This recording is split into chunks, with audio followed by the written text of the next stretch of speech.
Hi friends, welcome to my channel. இன்னைக்கு mutton biryani எப்படி பண்றதுன்னு காட்டுறேன். மட்டன் பிரியாணிக்கு தேவையான பொருட்கள் என்னன்னா, மட்டன் வந்து 1/2 kg வாங்கியிருக்கேன்.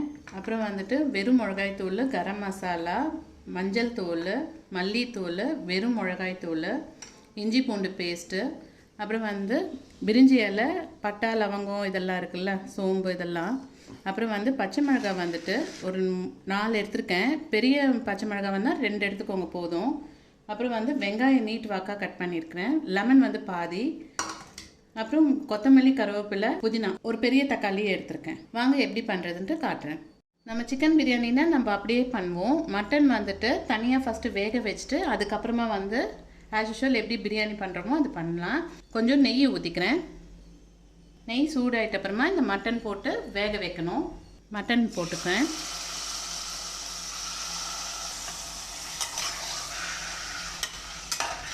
இந்த நெய்யில் மட்டனை நல்லா இது பண்ணி விட்டுடலாம், பரட்டி விட்டுடலாம். இதில் கொஞ்சோண்டு நம்ம உப்பு சேர்த்துக்கலாம். ரொம்ப வேண்டாம், கொஞ்சோண்டு தான் சேர்த்துக்கணும். வீட்டு மிளகாய் தூள் வந்துட்டு ஒரு 1/2 ஸ்பூன் நான் போட்டுக்கிறேன். இதில் கொஞ்சோண்டு தண்ணி ஊற்றிக்கலாம். இந்த மட்டன் வேகிற அளவுக்கு கொஞ்சோண்டு ஊற்றினா போதும். ஆல்ரெடி வந்து எண்ணெய் நான் ஊற்றி வச்சிட்டேன். நான் வந்துட்டு நெய்யில் இந்த மட்டன் வேக வச்சதால் நான் இதில் நெய் யூஸ் பண்ணல. பிரிஞ்சி இலை போட்டுட்டேன். அப்புறம் பட்டை லவங்கம் இதெல்லாம் போட்டாச்சு. வெங்காயம் போட்டுக்கிறேன். ஒரு பெரிய வெங்காயம் போட்டுக்கிறேன். நீட்டு வாக்கில் கட் பண்ணியிருக்கேன்.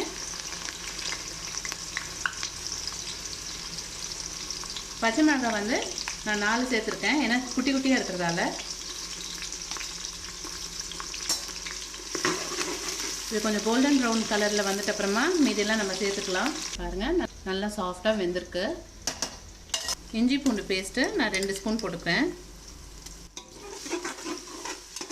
அது பச்சை வாசனை போகிற வரைக்கும் நல்லாவே இது பண்ணிக்கலாம். இந்த கொத்தமல்லி கருவேப்பிலையை நான் ஃபஸ்ட்டு கொஞ்சோண்டு போட்டுக்கிறேன். ஃபஸ்ட்டு வெங்காயம், அப்புறம் இஞ்சி பூண்டு பேஸ்ட்டு, அப்புறம் வந்து கொஞ்சோண்டு கொத்தமல்லி, கருவேப்பிலை, புதினா கொஞ்சோண்டு அதெல்லாம் போட்டுக்கிறேன். போட்டுட்டு அப்புறமா தக்காளி வந்து 1.5 அதை பெரிய தக்காளி, ஒரு தக்காளி, பெரிய தக்காளி 1 சேர்த்துருக்கேன். மஞ்சள் தூள் வந்து 1/2 ஸ்பூன் போட்டிருக்கேன். கரம் மசாலாவும் 1 ஸ்பூன் போட்டுக்கிறேன். வீட்டு மிளகாய் தூள் வந்து 1.5 ஸ்பூன் போட்டுக்கிறேன். மல்லித்தூள் வந்து 1.5 ஸ்பூன் போட்டுக்கிறேன். வெறும் மிளகாய் தூள் வந்துட்டு 2 ஸ்பூன் போட்டுக்கிறேன். உங்களுக்கு காரம் பார்த்து போட்டுக்கோங்க, ஏன்னா நான் மட்டனில் வந்து கம்மியாக தான் போட்டுக்கிறேன் இல்லையா.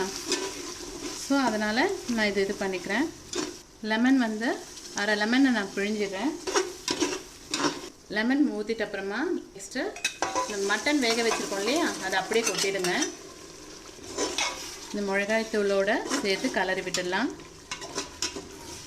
போட்டிருக்கிற இந்த மசாலாவோட இந்த மட்டன் நல்லாவே இதுவாகிடட்டும், மிக்ஸ் ஆகிடட்டும். 5 மினிட்ஸ் கழிச்சிட்டு தண்ணி, அரிசி எப்படி பண்ணுறதுன்ட்டு காட்டுற மீதியெல்லாம்.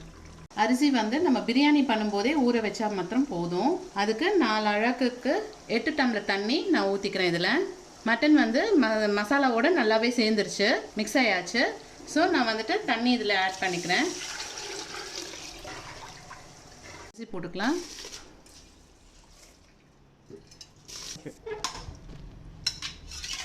சைடில் விட்டு கலருங்க, நடுவில் இது பண்ண வேண்டாம், ஏன்னா அரிசி உடஞ்சிடும்.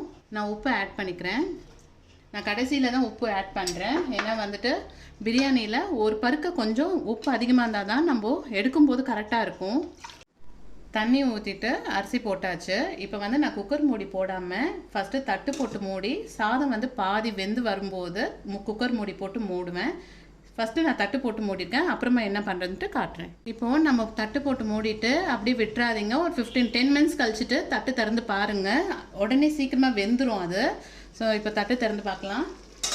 பாருங்கள், நல்லாவே அரிசி வந்து மேலே தெரிகிற அளவில் இருக்கு இல்லையா. இந்த டைமில் வந்துட்டு நம்ம மிச்சம் வச்சுருக்க அந்த கொத்தமல்லி, கருவேப்பிலை இதெல்லாம் இருக்குல்ல, அதை எடுத்து இதில் போட்டுக்கலாம். இதில் இந்த பிரியாணி இதில் அப்படியே போட்டுக்கலாம். போட்டுட்டு சிறுந்தி ஆக்கிட்டு ஒரு 5 நிமிஷம் சிறுந்தியில் 5 நிமிஷம் வச்சு குக்கர் மூடி போட்டு மூடிடலாம். 5 நிமிஷம் சிறுந்தியில் வச்சுட்டு அதுக்கப்புறம் ஆஃப் பண்ணிவிட்டு 5 மினிட்ஸ் கழிச்சிட்டு தான் ஓப்பன் பண்ணி பார்க்கணும். நம்ம இப்போ வந்துட்டு வெயிட் போட்டு 5 மினிட்ஸ் வச்சுட்டு காட்டுறேன். ஆஃப் பண்ணிவிட்டு 5 மினிட்ஸ் கழிச்சு தாங்க ஓப்பன் பண்ணுறேன். எப்படி இருக்குன்னு பார்க்கலாம். பாருங்கள், நல்லாவே வெந்து நல்லா இதுவாயாச்சு. நான் வந்து கொட்டி காட்டுறேன். அது கூட மட்டன் கிரேவியும் பண்ணேன். பாருங்க நல்லாவே இதுவாக இருக்கு. உதிரி உதிரியா வந்திருக்கு இல்லையா?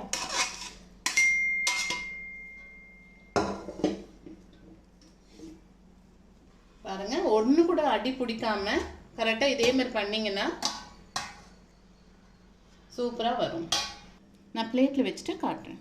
மட்டன் பிரியாணி பண்ணி முடிச்சிட்டேன். அது கூட வந்து மட்டன் கிரேவியும் பண்ணேன், கூட ரைத்தாவும் எக்கும் பண்ணேன். ஃபஸ்ட் டைம் பண்ணுறவங்களுக்கு இதே மாதிரி மெத்தடில் பண்ணி பாருங்கள், சூப்பராக வரும். இந்த வீடியோ பிடிச்சிருந்ததுன்னா லைக் பண்ணுங்கள், ஷேர் பண்ணுங்கள், சப்ஸ்கிரைப் பண்ணுங்கள். தேங்க்ஸ் ஃபார் வாட்சிங்.